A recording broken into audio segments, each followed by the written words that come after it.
So today we get to meet the Nina Sehgal. Thank you for inviting me over. How did your journey as Nina Sehgal begin? What to do, that was just like trial first. I used to get sarong fabrics, even that was very cheap. Our costing thing was that we should make it cheap. That time 150 also was a lot.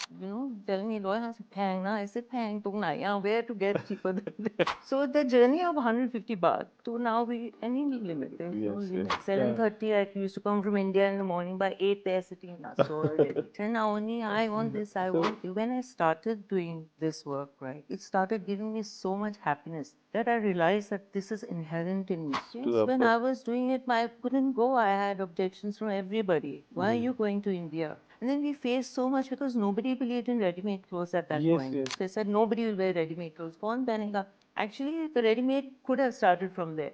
Yes, yes. That N block market where I used to go to this tailor, he started making what I would have embroidered and Yes. giving him, and he would hang it there. He says, and he Okay. was selling also. Today, some of them are very big designers. How do you mix the Thai clients that you have who come for Indian dresses, their sense of taste of Indian dresses, and the sense of taste of Indians wearing Indian dresses? Is there something common? You'll be surprised at the amount of stock that we keep.